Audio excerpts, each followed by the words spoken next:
Hi, Richie. Hi, Sen. Hi, everyone. And welcome to episode 234 of the Snack Covenant. Richie. Yes, Sen. Who's here? What is this? What's happening? It's an unintentionally aroused Loki. It's alright, I have that effect on people.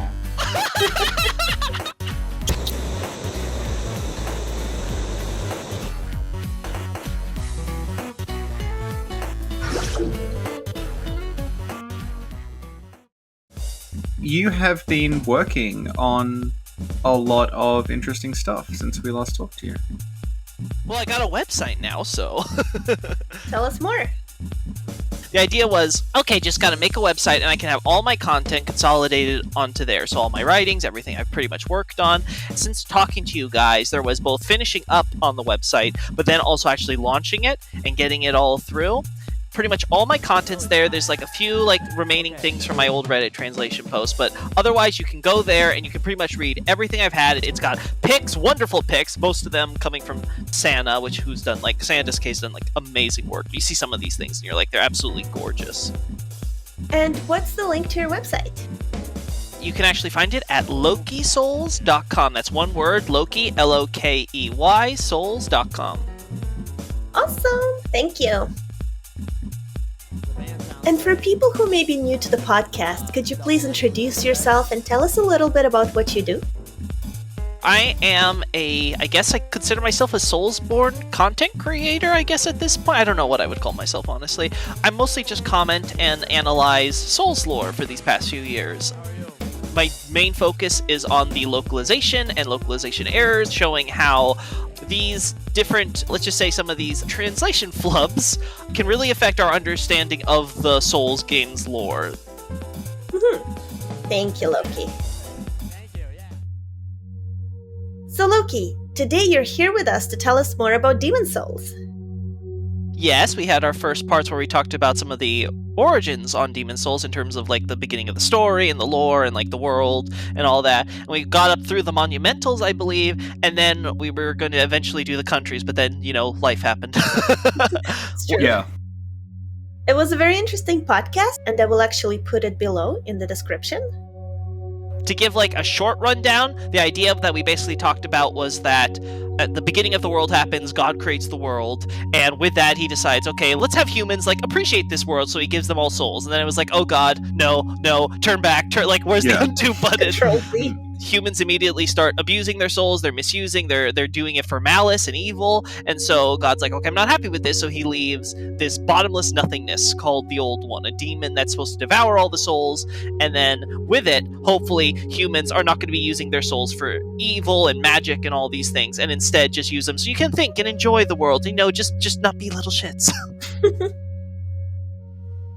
And then eventually, though, we end up with three distinct, I guess I should say, eras in the timeline going forward, which is sort of this mythic era, which is all these heroes, it's sort of analogous, I think, to pre-Dark Age Greece, sort of the era of Heracles and Odysseus and all these great heroes of men who are greater than men or whatever. And this is sort of the idea that's sort of being transplanted into the Demon Souls world. And then we move on to the classical era, which is much like post-Dark Age Greece and Rome and all these places, where it's okay, all this age of heroes, that's the past, but now we're these societies with all our pagan gods and our civilizations, and we're not as great as the Age of Heroes, so to speak, but we do have sort of this understanding that the soul is somehow divine in our different civilizations and our cultures, and we try to become more powerful using it. At the top of this sort of hierarchy of pagan cultures is the monumentals, and the monumentals, they get a little bit greedy for power, and as a result they end up awakening the Old One again, and just like God expected, the Old One starts just sucking up all the souls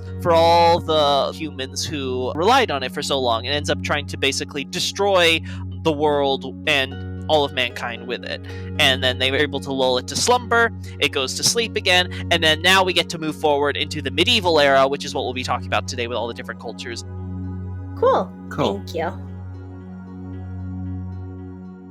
So we're going to talk about the religion that came out of the first and second scourges. After the monumentals lead the Old One back to slumber, And like the soul arts get banned as they proclaim, and magic sort of starts kind of disappearing. Everyone starts getting rid of magic. Now obviously this means there's a huge anti-magic sentiment at the time that makes a certain faith which pops up. We don't have any evidence of this faith existing before this period, so it seems to just pop up at this point, and this will be relevant for later. In the land of Myrd, it's where we have the first temples going out. Now, like I said, the faith doesn't have an actual name. I call it the Temple of God because it's just an easier way to kind of mention it, because they believe in this one monotheistic God. As far as we know, they just have temples. Now, the localization calls it a church, but the Japanese text only ever refers to the priesthood. So again, this is another reason why I just created this little fan term to make it easier. So the Temple of God begins in the land of Myrd, and we kind of see like with their like outfits and stuff how it has like this kind of like somewhat unique armor design. Like they have scale armor and things that you don't really see in like the other countries and stuff we're going to talk about. But the big thing is that Myrd is now lost, and you can theorize about that. But the important part is that the religion has survived. It's become the predominant faith. What characterizes this religion are a few things. One, anti-magic sentiment, so like they don't like magicians. Like that's made very clear throughout the game. But then on the other side, we have the idea that each of these holy men are supposed to be priests, and they're supposed to be dedicated to God. So there's this huge purity culture which comes out. And I've talked about this before in past podcasts with some of the countries we're talking about. This idea that there's this huge focus by the temple on purity. What I mean by that is that in Japanese religion, especially Shinto, you have this idea that there are impurities and they're separate from sin. And these impurities, this corruption that can manifest, is very much spiritual and needs to be cleansed. And there's this idea that the temple sort of focuses on dedicating yourself to prayer, trying to keep yourself pure, both physically and spiritually, try to avoid all these things. Resurrecting the dead, eating other men for their flesh, like that's impure. And Loki, what is the word for that in Japanese? Oh, kegare. Kegare? Yes, kegare, yeah. And oh god, there's a backstory here, isn't there? Oh no.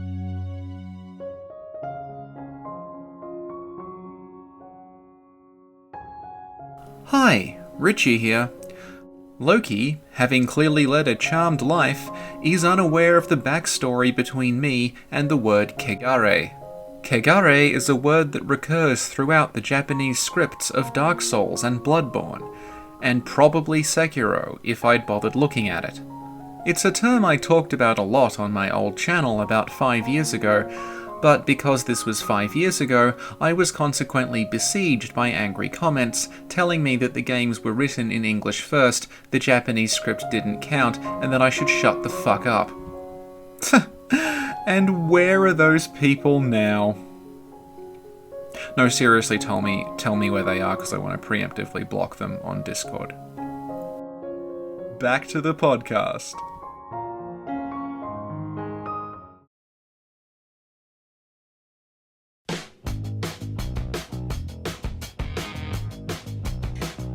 Hi, Sin here. What Richard doesn't know is that I already have an outline for Bastard's Curse 2, Return of the Curse. If you have questions that you would like me to add to the outline you see on screen, please post them below. Back to the podcast.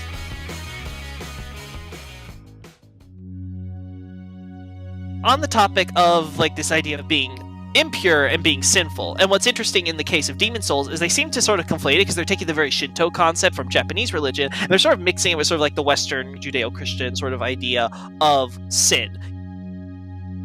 Freck was actually a high-ranking priest. We see this on his website profile, but even more importantly, this was supposed to be in his armor set. My impression is that basically these are actually the dirty clothes of like saint they were supposed to write, but they put sage because they translate the term of sage, seijin or seija and things like that as holy man to saint. And this again becomes relevant again because there's this idea that people sort of think of the idea of when they see saint, they think of like something in Christianity where the idea is like, you die and then you go through this process and they're like, okay, you're something doing so. It just means that you're a holy person. Now, sometimes that could mean it's special, like in the traditional idea of like the Christian saints, but like it has to be understood that's much wider. And we can see in Dark Souls, it's used as basically a byword for clergyman in this case. Yeah. So you see like Aldrich, Saint of the Deep, or you see like Urbane is called the Saint, but he's not the same as Astraea, as again we'll talk about. The idea is that she's a little bit different or special, and this is sort of an important distinction to make. That's not inherently anything more special. And the idea is that these holy men like Freck were supposed to be sort of all special, but the idea is that their clothes got dirty. And again, this goes back to the idea that Miyazaki used as a narrative device. The idea is that Freck's clothes are supposed to be the clothes of a holy man, just like Urbane's. You can kind of see if you put them side by side, they look almost identical. Like Freck just has like this added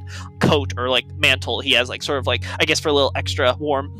The idea is that he was once a priest, but now he's clothes of God and filthy, to also reflect how he's fallen from the ways of God. You see this again in the Shrine of Storms. When we go to the Shrine of Storms, we find the place where Patches is kicking all of these people down, and we learn that Urbane's been kicked down, but he's actually not the first. Now, we see several corpses with indications that there have been like clergymen that have been coming to this place for very good reason, but the Black Phantom encountered at the entrance that's blocking Urbane's way from getting out of here, his clothes are in fact the sage's clothes, because the idea is that he's been down here, he was kicked down here by Patches, so all of his clothes have gotten filthy. And this is especially clear in that he ended up dying down there, and the point is that as a result, he ends up becoming this vengeful, resentful spirit. So the idea is, again, this idea that his clothes got dirty, so his faith ended up getting dirty. God didn't come, he didn't help me. And then when he died, his spirit, his phantom ended up coming back with all this rage and emotion. He ended up becoming this terrible Black Phantom that's now killing all his brothers of the cloth. Now that also get kicked out by Patches.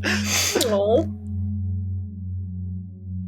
Urbane proves to be someone who lives a very decadent life. If you see him in the Nexus, he's got like these like baskets of like bread and like fruit. Like he's definitely not hurting here, let's just say, during this calamity. Yeah. And he seems to have good intentions in that he actually seems to come in and he legitimately wants to help the people there, but it's clear that he's someone who's so disconnected. He doesn't really have to practice what he preaches. He just sort of has to say, it's like, all you commoners have to live by, but he doesn't really he's never had to suffer or live the hard life where he has to choose. And as we see with his buddy there, his buddy had to learn the hard way what happens when you're in dire needs and like prayer isn't helping him. But then when we get down to the other ranks, obviously the temple seems to have tons of like soldiers and like warriors who act on it. Like there's like these priest warriors who are like, they armored up and they go around and they travel and they seem to be like doing jobs on behalf of God. It's never clarified if like there's any wide scale wars or anything like that, but there's at least seems to be signs that they're at least ready, that if they're traveling. And we see that several of the people who come with Urbane are these priest warriors. This is a good segue into actually something I think a lot of people actually really care about, which is the Vinlands. Right. Vinland isn't a place, it's just a family. Brother and sister Garl and Selene are holy knights. They seem to work for the church. They have like special items and things related to that, with Brammed and Blind and all that. But what's more interesting is sort of like, where did the Vinlands come from? Because they seem to be this high noble family that became really intertwined with the temple. And this seems to be a result of their background, because we actually hear reference to how they have this holy tree, basically, this sacred tree. Now, the Japanese sort of is somewhat vague, and that just sort of refers to a tree which is somehow associated with God. It's not very specific. It could be like a vessel for God. It could be just blessed by God. Like it's somewhat vague on what it is. However, if we actually look at their emblem, it's actually what do you call it? Like a string of grapes? I'm not sure what you would call that exactly, but it's basically just a bunch of grapes. Which makes sense of Vinland. Yeah, so Vinland means wineland. So the idea would be their holy tree may actually be referring to a grape tree, and in fact, it's actually referring to like they were originally like in orchards, and like much like how like wine is associated with like Christianity and things like that. There may be a similar idea that there's something holy related to wine in the Demon Souls universe, or at the very least, the priests really like their alcohol. In the end, Garl and Selene seem to be a product of sort of like a noble family who happen to own maybe a bunch of orchards, and then they sort of end up having these like ties with the temple, and then over time, obviously, you're going to have these nobles are going to be like, the temple's a high status place, so we want to go in. And we see this a lot. There's, again, this a huge association with decadence, to like this idea that Urbane is like a noble person, like he's so noble in doing so, and this idea like, oh, there's these high class people who are such, obviously, if you're someone of high class, that also means that you are an upstanding character, naturally. And then Garl and Selene It's not clarified with their father, actually, because there's the quest line with going to the valley, and like their father seems to have died, and Selene is sort of given his last words to pass on to Garl. So her whole mission is, okay, I gotta find my brother so that way I can give him Dad's last words. And it's never stated what the exact nature of these words were, but we can kind of infer it from basically what she ends up giving him, because the idea was she gives us items she was originally supposed to give him. And these items can either be grass, which is like, okay, well, these are grass which like heal disease and stuff, which, okay, makes sense. He's like in a swampy bog full of disease, so of course, like, hey, maybe he'll appreciate this if you get him. But the other thing is actually one of the priest rings, which are given to these high-ranking priests who are doing so. So it sort of gives this indication that, you have the patriarch very close with the temple, probably one of these high-ranking priests wants his children to sort of be like holy knights here, invest in the church. So it's probably something to the effect of, hey, son, come back now. Like, I don't know what you're doing, but I'm dying now, so please come back and claim your inheritance, or something like that. Now, obviously, Garl's not in the mindset to do that at the moment. Obviously, there's other holy knights like Rizaya and Vito, but like they're not too. I recently learned that Rizaya was actually like another Armored Core reference. I was like, oh, okay, another minor character gets brought up. Like, that was actually cool.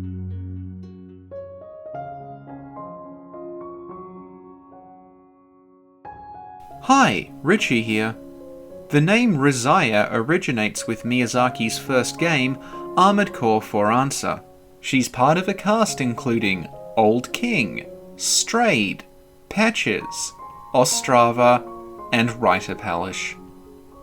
Because characters in Armored Core communicate using their robot's call sign rather than their actual names, I had forgotten Rizaya was called Rizaya. Her robot's name is Ruler, which seems rather presumptuous for someone who is ranked 12th. Back to the podcast.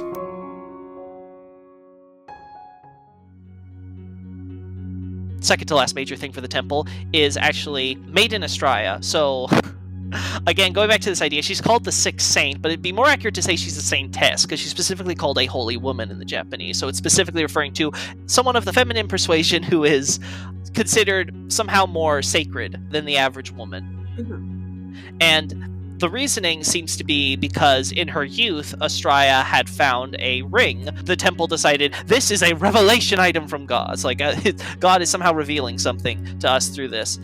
It's a ring that helps increase like magic memorization, so you can like cast more miracles and things like that. So it seems to be the temple sort of found it, and they're like, okay, there's something holy about this, and we've discerned. And this seems to have made her the sixth saintess. So it seems like this has happened before. There's been other women who've probably been in similar situations where they found something, or something happened involving them that caused them to be elevated to this degree.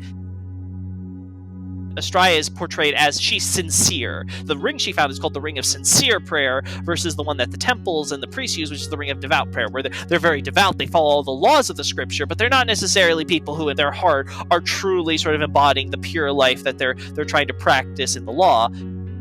Intention-wise, she's sincere, or is that something that she's trying to portray to the world?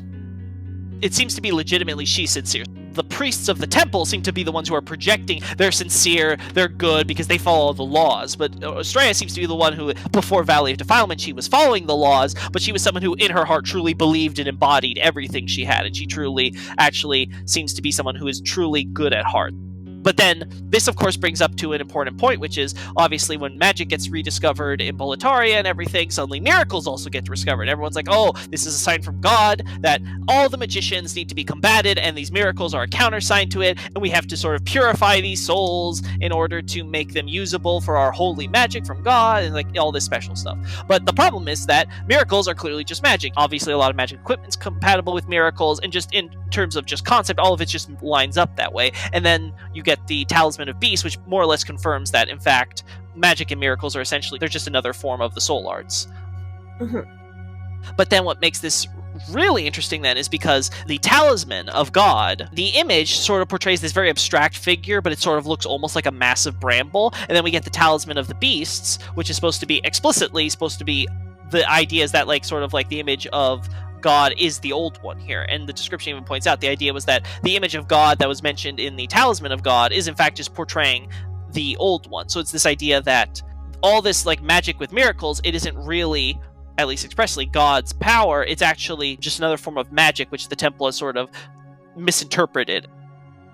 they seem to be misguided in thinking that this is truly God's work and that their prayers have been answered and that he has given them a sign and these are things. And this goes back to, again, to Astraea. She finds this ring. It's like, okay, well, are these really revelation items, or what these are? These were old magic items from the pagan era, which are like leftovers in the culture, and sort of they get rediscovered, and then like some of them get looked at by the temple, and the temple are like, oh, this one shoots white light, so clearly it's holy. It's not like that blue light, man. Oh, that's heresy. We gotta destroy that, like all that nasty stuff.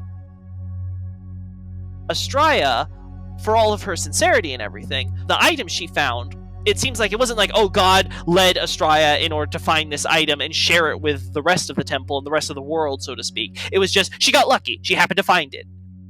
She was someone who was born into a fortunate family. She happened to find a ring. It happened to be interpreted that it was a revelation item, and it just ended up, all these sort of chains of happenstance ended up leading to her having this very privileged and nice life where she's like showered with praise as this, again, the sixth saintess. And the idea would be, okay, why did she find it? Well, maybe because she actually has magic power. Like, women in particular are sort of born with this greater magic potential and magical talent than men are. And this leads to women end up excelling in many ways. It makes you have to wonder, there's six saintesses. We talked about it last time with the idea of the timeline being about like 300 years between the end of the first scourge and the beginning of the second scourge. So it's like, that's about like 2 women per like every century. That's like pretty reasonable when you have like all these witches you're trying to get rid of. And just, a few of them you're like, oh no, these aren't witches. These are holy women. You see, these are saintesses because they found revelation items of God, not these weird magic items, this terrible stuff that we have to get rid of, this awful, evil magic that they're using. Like, so you can kind of see how there may be a huge disconnect because the soul arts have been banned and everyone tried to forget about them, and now the temples, they've forgotten their own history, and so that history sort of being distorted by them as it goes on. So, Loki, you mentioned that witches were persecuted. This is mainly seen through the lens of Yuria, though we get a little bit more of this with Mephistopheles, but this idea that some of these women who just happen to be born with more magic potential to the point that magic is sort of just natural to them. So the idea was like, if Freck is going to do all his magic sort of in terms of like, okay, there's formulas and like intelligence, I'm going to reason my way to this. Yuria is more like, she's sort of like a miracle caster almost, in that she sort of just naturally sort of feels and has this sort of spiritual almost connection to the soul arts in how she casts them and uses them. So like you have women like her who are born like that, but they apparently are persecuted in this sort of era where the temple is dominant. Again, goes back to this idea, there's this huge anti-magic sentiment back at the beginning, so naturally everyone latches on to the temple and they're abandoning their old faiths because those pagan faiths, those weren't very helpful when the demons came. The idea would be that the temple is now sort of this mainstream idea of, okay, magic bad, we got to get rid of magic. Now, what happens when you forget what magic really is? Because the idea was the magic was the soul arts. It was using the soul in order to do all these crazy, impossible things. But the temple seems to only remember the magic aspect, at least originally, before the soul arts get rediscovered. So this puts witches in a very odd spot, because whenever a witch is now born and she ends up randomly casting magic, because again, this is something that's natural, it's intuitive, it's not something they can necessarily control. Like, say, like, I don't know, you're in your village and your daughter accidentally sets your house on fire. Well, now, suddenly there's this problem. She just set your house on fire through her hands or something like that. Like, suddenly now you got to call in the temple, and the temple's like, it seems like you're using like some heresy here. And then we have the case where, like, say, witches seem to be persecuted. We have cases where there's like rings that they wear, which sort of like they're considered like criminals, and sort of like they end up getting stoned and spat upon. Yuria talks about how she's been mistreated her entire life because of this. And then as a result of all this, we see how the mindset of both Mephistopheles and Yuria makes them more hardcore. They become more attached to the thing that everyone rejects them for, because it's the only thing that seems to define their identity then. And as a result, they sort of just plow forward, which obviously just sort of perpetuates the problem for both parties, because now witches are now sort of like this persecuted class. They're not trying to quote-unquote reform and stay in line, and then the temple's constantly dealing with this issue of witches. But then, like I said, there's this case where certain people, like Astraea, they're just born with just enough luck in order to avoid that fate. Probably helps when you're born into like a noble family who can kind of like, talk to the priests and like be like, hey, I could give a sizable donation.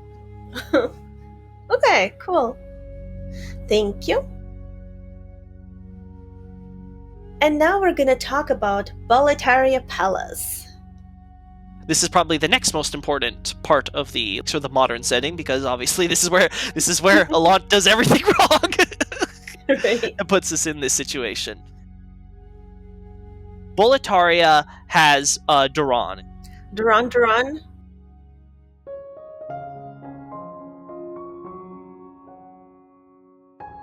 Hi, Richie here. For those of you too young to be forced to relive the 80s by people who peaked then, Duran Duran were a synth-pop band from Birmingham. The name is derived from a character from the film Barbarella, who is called Durand. Their hit song, Hungry Like the Wolf, was sadly not used in Bloodborne's marketing campaign. Back to the podcast.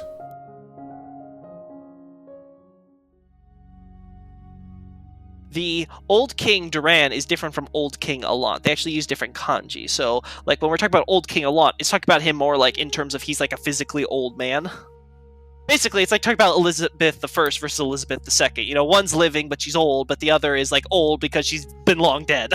Yeah. Basically, the same idea is being sort of played in here with Duran. He's like, he's the old king, but, like, he's from a long time ago. But then the idea is that with Duran is that he ends up founding Boletaria, and he becomes sort of this hero king, and he ends up being considered like a demigod and worshipped and loved, and that seems to be the basis for the Boletarian king sort of be considered holy. We see if you look at the Archstone, they have like a halo around them, which we only see with them and with Latria, and this is because obviously the idea is that divine right, the mandate of heaven, this idea that these kings are somehow like special and that only this lineage going back to Duran are worthy of ruling the Boletarian people. Do you have any idea why it started at Duran? Actually, I do, because one of the things that was an interesting question that you should have when you're going through the game is, because all the demons that we see in Boletaria are creations of, like, Allant. He ended up creating these demons based on his knights, based on himself, but the idea is that Duran was supposed to be living in this ancient era, so why is it that modern Boletaria, obviously the knights make sense, because it's a country of knights, it's all about, like, gallantry and chivalry, we see that in the statues and all that, but why wyverns? Does he have all these wyverns running around? But then you may notice something very interesting. One is that Allant and the Boletarian royal family in general are familiar with the old legends, which include reference to Duran's weapon, which he uses, which is the Northern Regalia, sort of the weapon that God left behind along with the old one to sort of tell people, hey, you can go down the path of good and be human, or you can go down the path of evil and be like demons, and well, you don't want to go down that path because you're going to end up suffering for it.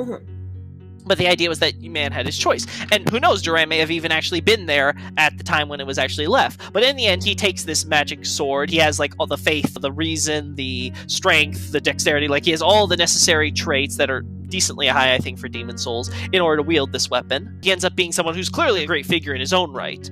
But then, what was he fighting? Well, who was his opponents? Well, what do we know? We know that the armor that he wields is some of the highest fire-resistant armor in the game. I think the only other armor set like that is actually the brushwood set, which, for those that don't know, it's not actually made of brushwood. The Japanese name is like brushwood dyed, so like it's made the color of brushwood, which is like that brownish color. And that's sort of the point, is that, okay, well, why did you want to color it like brushwood? You know, that type of dry, flammable wood. And that's because, again, it's another extremely high fire-resistant armor. And it's like, okay, well, why would you color it, though, that way? It's almost like you're expecting the enemy to be dumb enough to actually, like, mistake you for something flammable and shoot fire at you. It seems like when Duran was founding the kingdom, it was specifically to combat wyverns, and the idea was they had to protect against the fire. Again, this goes back to Boletarian knights. We see some of them draw purple flame shield, which, again, purple's a royal color, but the idea is that it's a mysterious shield, and people don't really remember, seems to be what it means anymore. Well, it's like, okay, well, this makes sense. If this was like you're fighting against wyverns, you're going to want to have fire-resistant shields. Like all the family, the warriors and their families who originally helped Duran fight this menace, because, you know, it's a dragon, he's a pretty scary dragon. These are people who, you know, once all is said and done, you're going to be rewarded with titles and land, and you're going to be honored as knights and all that, and suddenly you can see where Boletarian culture ends up emerging out of this. Duran is seen as a demigod as a result, to the point that they end up thinking like he's this eternal warrior. Even after he's died and buried in this mausoleum by the castle gates, they're still like, oh, he's this eternal warrior, he's still alive and like around, and like sort of like the King Arthur legend, I suppose. And the idea is that he's never really dead, that he's too powerful and strong to have really died. The Northern Regalia gets split in two and put in the sword, because Duran seems to have recognized that even though he used this power in order to get his people free of the Wyvern menace, it seems he didn't want his people actually using that power. So he's sort of the demigod who like has this powerful soul, and he used obviously the soul arts with his magic sword in order to help get them through this crisis. But we don't see any evidence of Boletaria itself during the classical era actually using or having any of these arts. It seems to be something that they purely discover with Allant later in the modern medieval era. And this becomes especially relevant when we talk about the legend that comes and passed down through the generations of Boletarian kings throughout the royal family. Duran wanted his descendants to make sure they passed along these stories. This is their heritage, this is why they're considered holy, this is why they have the right to rule and all that. And this sort of ends up sort of morphing as a result in that Boletaria doesn't seem to rely on the soul arts. They rely purely on just their own strength and everything. And it's pointed out that Boletaria isn't at this point a small country. So it's like they have their land, they've protected it, they've liberated it from the wyverns, so now they're just going to sort of have their kingdom there, and they're going to be very more defensive. And as a result, we go through who knows how long, a Boletaria just seemingly existing. Then the first scourge happens. Right. And with the first scourge, the fog is spreading across the world. Everything, like it's an apocalypse. Oh my god, I love your impression of the apocalypse. It's the apocalypse. Well, listen, the fog moves at like molasses, so the fact that the monumentals couldn't get the old one to fall asleep before most of it was allegedly destroyed just tells you how much they must not really be. If they're the height of like magical culture, I don't know, I got some questions here. To be fair, like, we've known about climate change for about 50 years. So it's actually hyper-realistic. Yeah. Alright, so talking about the first scourge again, though, is the idea is that all these demons and everything are happening. And then what we learn is that we learn about the Allants, and I've talked about this before, the idea of the Allant dynasty, that we're not talking about King Allant the 12th, as in, like, his first name is Allant, and he's the 12th one who was named that. Allant is a surname, there's Ariona Allant, we've talked about Rydell as, like, the little Allant, something like a little brother, maybe, to the king, and the idea is that he's the 12th generation of the Allant kings in, like, this continuous dynasty, and goes back, which seems to date back to just around the time that this scourge happens. So you have all of this, like, chaos happening, all these demons are going through. So as a result of that, you're going to have tons and tons of unhappy populace. And it's like, hey, you know, like, what's going on? Like, the apocalypse is happening. You can imagine some regimes might topple. So it's easy to imagine that maybe, you know, one dynasty falls and a new one rises to take over. It's quite possibly that the king who we see who is given the Archstones and sort of made one of the people who are supposed to help restore the world in the Nexus that we see might be depicting the first King Allant in this case. Now, what do we know about this king? One, it's made clear in the Japanese text that he's ambitious. So, like, the Queen of Latria is intelligent, the King of Boletaria is ambitious. But he's in a small country. You know, you want to make a larger country. And, well, what do you know? 12 generations later, and Boletaria is a big country now. And we have to also consider that in the case where Boletaria is, again, we talked about this idea of Boletaria being, it alone seems to be a country where you had Duran, who they worshipped, and he was sort of the pagan figure who, like, oh, he's the eternal warrior, he's a demigod, he's lived forever, and this seems to be their filter for the soul arts and their soul art worship. But otherwise, they seem to have been really much secular. They just relied on, you know, swords and shields. They're a knight culture at heart. And not so with the other cultures we see. A lot of these cultures were very much magic reliant. So the idea is that these magic cultures end up losing all their magic, because now the soul arts are banned, they all acquiesce, because, you know, magic is bad, it caused all these problems, we shouldn't have done it, it was a mistake, so they all rid of magic.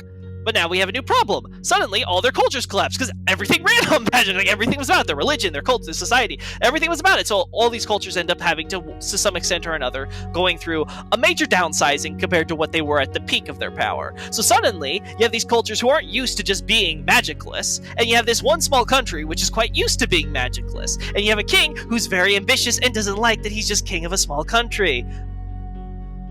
So you can easily imagine how Boletaria starts conquering and starts growing over time. And if the first King Allant dies, well, no problem. If he dies, then his will is obviously going to pass on to his next in line. And then this royal family is just going to keep inheriting this will to try to build and conquer until finally we get to the point where Boletaria is clearly the superpower of the world. So their will is passed down from generation to the next boss. Oh, shut up. Oh no. Oh no, what is this?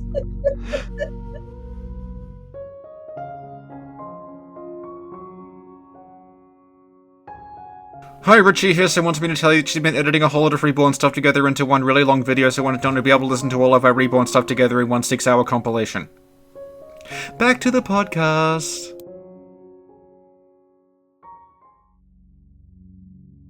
Boletaria had the army in order to do all of this. Like, if we actually see, like, obviously they have the war dogs and stuff, there are soldiers, like we talked already before, like, they're on the defense side, they're great. Now, on the offense side, they have a little bit of a problem. As I said, Boletaria is a small country. What does that mean? They also have a small population, smaller than at least many of the others. So what happens is when they lose people, they don't have as much manpower they can afford to lose compared to some of the other countries maybe they're going against, or at least the bulk of their countries, because like they just conquering and conquering and conquering. Like, you're going to lose people. So this creates a problem. Well, how are you going to replenish those? Easy. Just enslave the people you conquer. Oh, wow. Easy. Yeah, we see this entire in the culture with the slave soldiers. They call them, I think, dreglings in the localization, at least in the original, I think. Yeah. The dreglings are the like slave people. Yeah. Yeah. The merchant, he openly talks about like how the demons taking over isn't so bad. He was saying like the nobility treated me worse than the demons did, so I don't really care. And, like, you see this, actually. Like, their clothes and their outfits are, like, just, like, patchwork and, like, scattered. Their, like, shields are just, like, wood chippings that they sort of cobbled together. And I think the art book actually says this explicitly, that, like, they're outright abused. Like, they're just, like, beaten and treated. Like, you see one of them has, like, a crack in his skull, and they have to use, like, some, like, leftover metal parts in order to, like, stitch it. Their lives are just miserable, which is how Boletaria keeps the control. That, hey, you know, like, if a few of them get out of line, you just make an example of them. We actually see in the Boletarian gates at the entrance to the left, I think, when you're facing the bridge, is that there's this execution ground where, like, Meralda and people are. Yeah. And it's the perfect solution to the problem of you don't have a big population as you're going and you're trying to conquer and conquer and conquer. Like, you got to replenish the war machine. So you take the people you have, you just treat them so bad that they can't really fight back, and they're basically like conditioned to either, hey, you either die now or you maybe die on the battlefield. And Boletaria is conquering and conquering and conquering, and then they're making way so that way we have like the knights. So like you have like all these like royal and regal people of the motherland. They never have to actually like really risk as heavily as these soldiers who are thrown in and are the ones who are the first to die in order to tire out or maybe get a few on the enemy so they can overwhelm them. And this goes back to the idea that their first king was ambitious and he wants this, and this is like the royal family's dream. Like, they really need to acquire this because this is like sort of the mission. Like, this is sort of like the filial piety that comes into play here. Each generation is sort of just trying to fulfill it, and Boletaria is getting bigger and bigger and bigger, but it's this endless war and this endless sort of atrocities that are being committed in order to fulfill it. It's a huge contrast to the idea of, oh, Boletaria is this place of gallantry and chivalry and honor and glory. And it's like, there's it's very dirty. And you can even see this in how they're treated. Like, no one from Boletaria, like, bats an eye at, like, the idea that, like, these slaves exist. Ostrava, who's Prince Ariona, he has absolutely he's like, oh, I'm being surrounded by these slaves, it's awful, but he's never like, oh god, these slaves, where did this happen, how did this happen? Like, he only cares about the demons. Like, this is just the Boletarian way of life, you have these slaves that do everything for you, they conquer, they fight for you, like this is just, it's a fight, like, we're a great, wonderful, gallant country. If we look at sort of some of the knights that we have like characters like Alfred and Metis, who are supposed to be like the Tower Knight and the Penetrator, or the originally in the Japanese, the Penetrating Knight or the Penetrate Knight. Like, these knights sort of seem to represent these sort of ideals of the culture. So like, if you look into the game files, for example, the Tower Knight and the Penetrator are referred to respectively as the King's Shield and then the King's Sword. The king is protected by these knights, and sort of the knights are embodied in these two figures. One represents the shield and one represents the sword. And Alfred and Meta seem to be either they're inheriting this from the culture, like this is just sort of a thing, like two knights always represent that, or it's just they happen to emulate that ideal, so to speak. The more important thing, though, is that clearly, like, again, this is obviously there's this huge disconnect between like honorable Boletaria and like sort of like war crimes and atrocities being committed, and this becomes very relevant when we get into finally King Allant. So I talked about this idea of like you have King Allant the First, and then you get to King Allant the 12th. The 12th man of the Allant dynasty, who ends up inheriting the throne, comes with this idea of inheriting sort of the filial piety and the mission. The things we learn about King Allant, and this is something I think I've talked about in past podcasts where I was curious quite on what exactly is going through his head when he's deciding that, oh, I'm just gonna nuke the world. Like I don't care anymore. Like, this is gone. And like, seeing it through this lens of Boletaria's history and knowing what type of person he is, you can see like his life has always been basically tragic from the very start. you have this man who's grown up on these legends of like knights and fighting dragons and good versus evil, and there's a choice, and there's this old one, and man like sort of has to be able to go to the right in order to keep existing and like reach the highest good as God intended, and all these things. Like, you have this person who's hearing all these legends and these stories of eternal warriors and heroes and kings and dragons and all that, and then he grows up, but he has to end up becoming the king, which means his predecessor sort of kicked the bucket, probably in war, because you're always fighting all the time. And you can see this evidence in how Allant reacts when he first comes in, because he's this person who is supposed to be good, he's kind-hearted, he loves the poor people. And again, this is something that like Bjor points out, which again tells you that's not really normal for a king, so Allant is very special in this regard, in that he seems to be like the ideal wise man king, who sort of does everything and rules properly and all these things. But with that, he's also supposed to be like this staunch and firm figure. He's really tough when he needs to be, and like he's not a pushover. He's not like this guy who's just gonna roll over and let like his kingdom like fall apart because he's trying to be like a peacemaker or anything like that. And this becomes a huge disconnect, because this is a man who hates iniquities. He absolutely hates all this evil and vice in the world, but like evil and vice is the name of the game. We see that there's Boletarian spies planted all throughout the inner ward where the knights and the nobles all are. So it's very clear that there's this huge disconnect between Allant being this very good person versus this idea of the reality of the job. You have to kind of do all this sort of like cloak and dagger behind the scenes. You have to do all these sort of like dishonorable things in order to, have this functioning state, especially one that gets as big as Boletaria.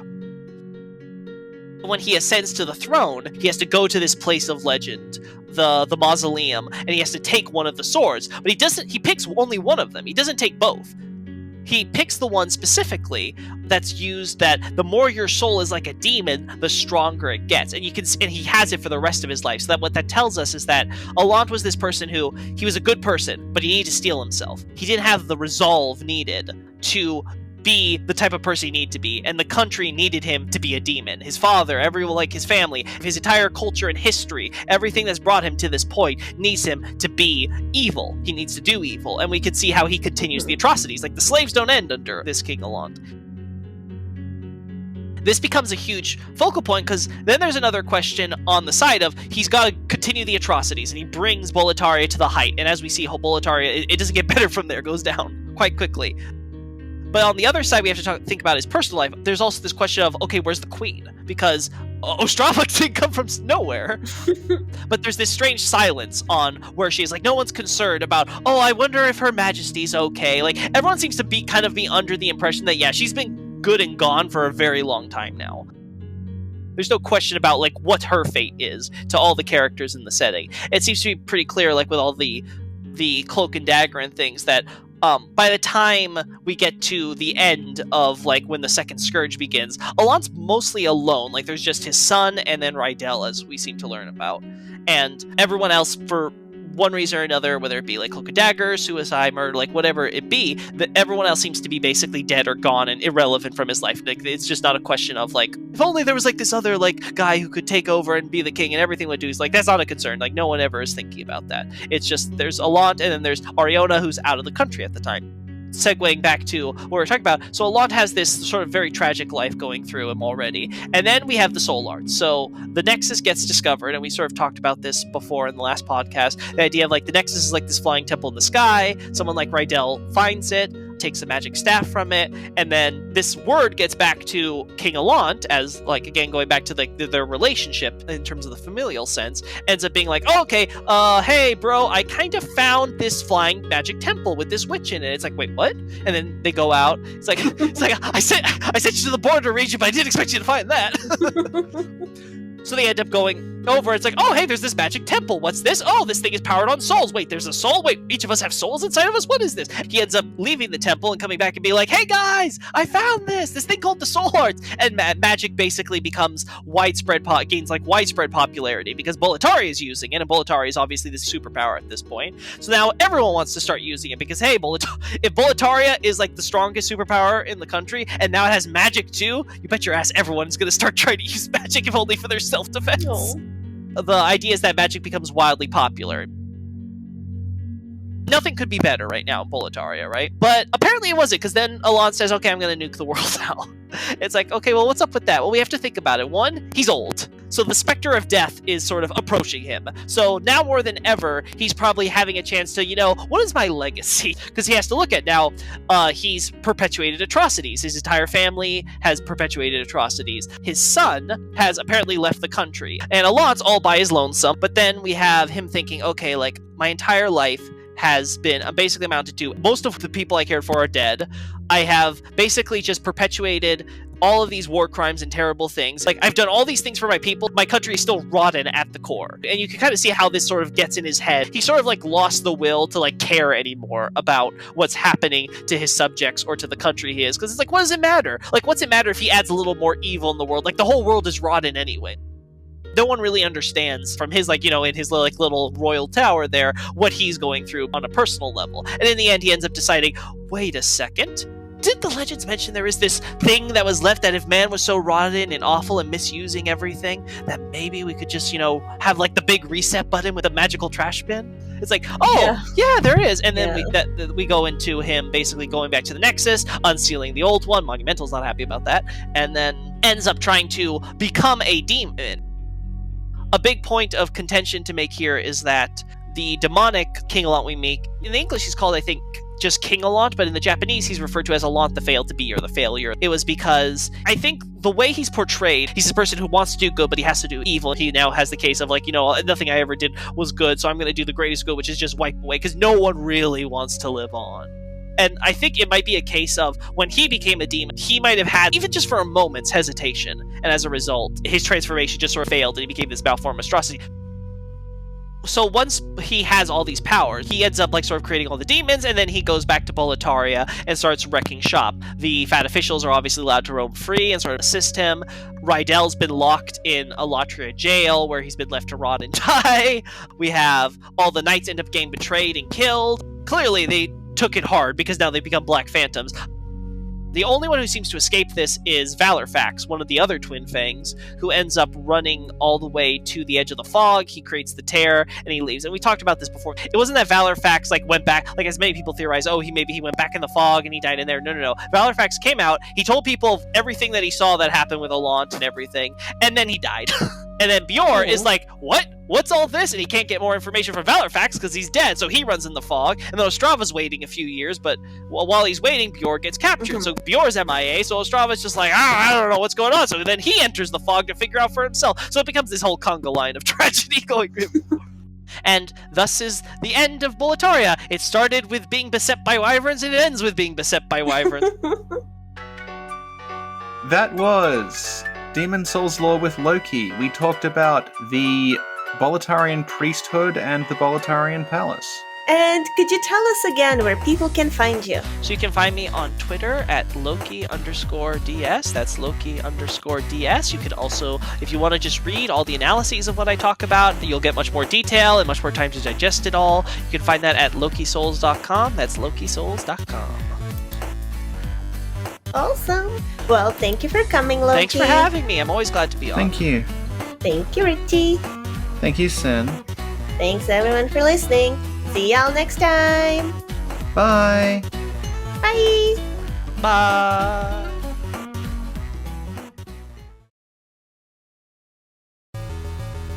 I have risen from the dead to ask you but one question. What is the name that Sin gave to King Allant and then forced Richard to adopt? Leave your answer in the comments. There is no prize.